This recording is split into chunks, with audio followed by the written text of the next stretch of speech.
ছাত্র জনতার গণঅভ্যুত্থানে শেখ হাসিনা পালিয়ে যাওয়ার আগেই তার প্রতি বাংলাদেশের মানুষের পুঞ্জীভূত ক্ষোভের ব্যাপারে অবগত ছিল ভারত। জনসমর্থন যে হাসিনার অনুকূলে নেই এ ব্যাপারে নানা সময়ে তাকে অবহিত করে দিল্লি, তবে সেগুলো আমলে নেননি হাসিনা।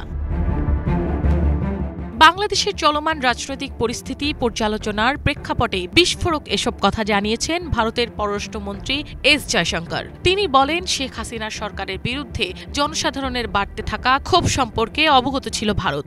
এসব নিয়ে দিল্লির পক্ষ থেকে হাসিনাকে পরামর্শ দেয়া হয়, তবে হাসিনা তা উপেক্ষা করেছেন।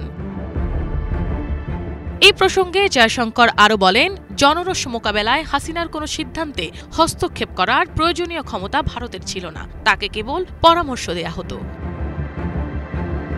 শনিবার ভারতের পররাষ্ট্র মন্ত্রণালয় বিষয়ক পরামর্শক কমিটির সদস্যদের সাথে বৈঠক ও আলোচনাকালে এসব কথা বলেন জয়শঙ্কর। বৈঠকে মিয়ানমার, মালদ্বীপ, শ্রীলঙ্কা ও পাকিস্তানের সাম্প্রতিক পরিস্থিতি নিয়ে আলোচনা হলেও প্রধান বিষয় হয়ে ওঠে বাংলাদেশ।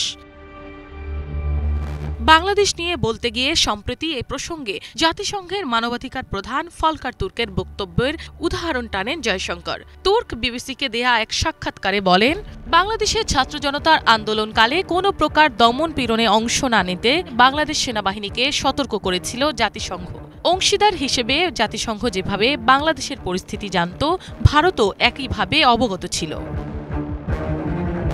৫ আগস্ট উৎখাত হওয়ার পর পালিয়ে ভারতে আশ্রয় নিয়েছেন শেখ হাসিনা।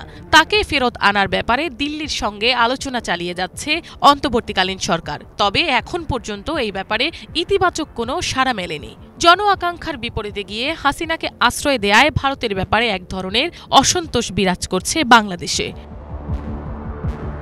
মিনালা দিবা, বাংলা ভিশন, ঢাকা।